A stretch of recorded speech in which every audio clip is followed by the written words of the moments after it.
안녕하세요. 방 꾸며주는 언니 방꾸언니입니다. 오늘은 바닥재에 대해서 알려드릴게요. 바닥재는 종류가 많지는 않은데요. 크게 5가지 정도 기억하시면 될 것 같아요.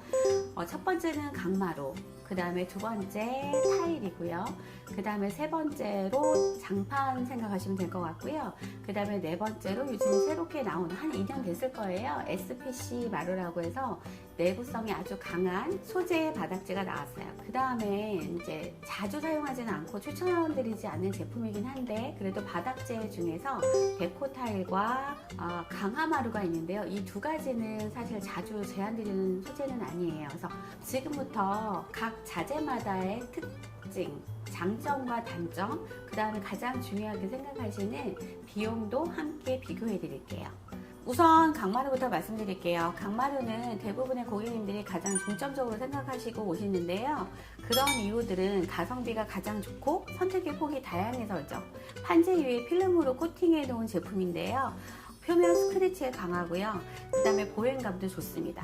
그에 비해서 원목마루는 표면이 원목으로 되어 있어서 2mm, 3mm, 4mm 이렇게 따라서 금액이 굉장히 다양해요. 근데 무엇보다도 보행감은 정말 최고인데요.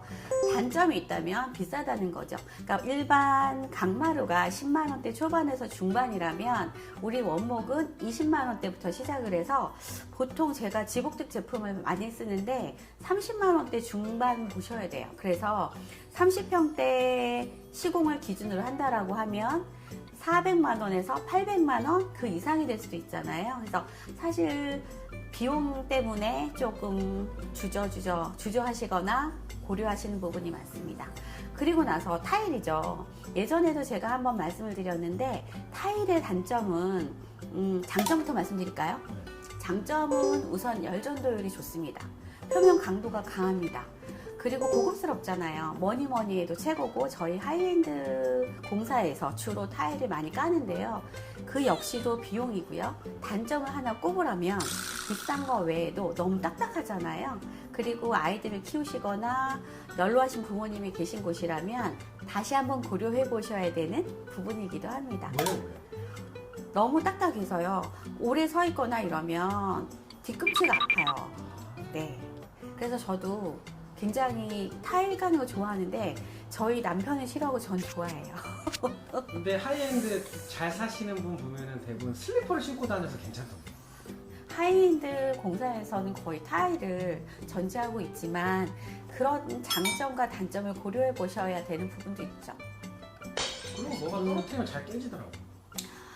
사실은 이제 코렐이라는 제품이 깨지지 않는 접시로 유명하잖아요. 근데 타일 위에 떨어뜨리면 제가 박살이 나요. 그럴 정도로 표면 강도가 아주 강한 제품이고 열전도율이 좋아서 겨울에 따뜻하고 여름에 시원하고, 네, 하지만 단점이 있다면 딱딱하고 비용이 비싸다는 점. 네. 근데 예쁩니다, 확실히. 확실히 넓어 보이고 고급스럽고 하죠. 네. 그리고 또 그 외에 고려해 보실 만한 게 장판인데요. 장판은 사실 1.8T부터, 여기서 8T라는 거는 미리를 말하는데요. 1.8mm부터 5mm까지 다양하게 있거든요.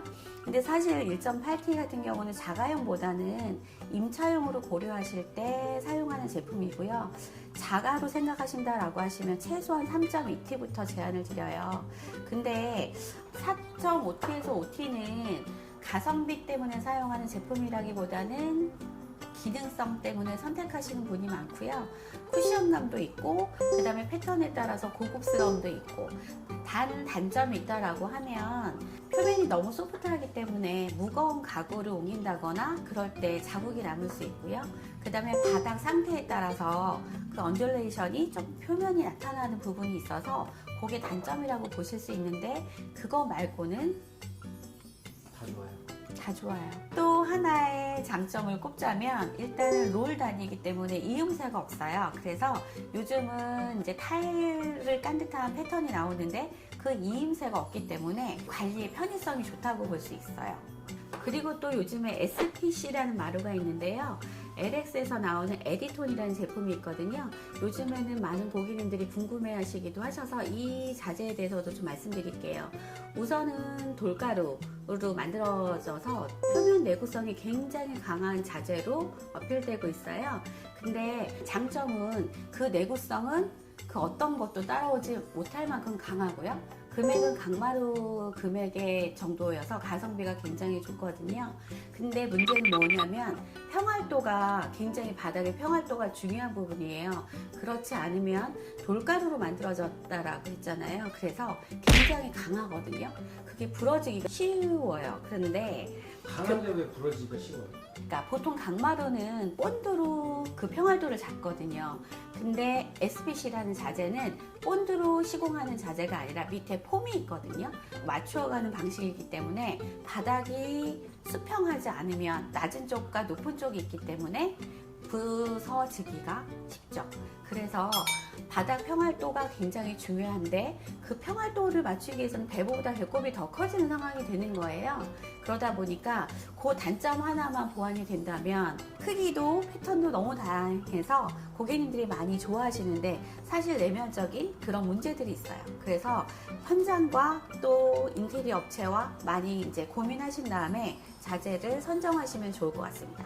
그리고 물론 요즘에는 많이 제한드리지 않는 부분이 있긴 한데 데코타일과 강화마루가 있거든요.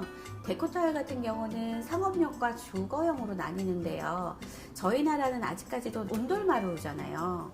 그러다 보니까 그 수축 팽창을 하면서 틈이 생기는 단점이 있거든요. 근데 그걸 좀 보완해서 나온 게 주거용이라고 나오는데 아직까지 저는 잘 사용을 하지 않는 것 같아요.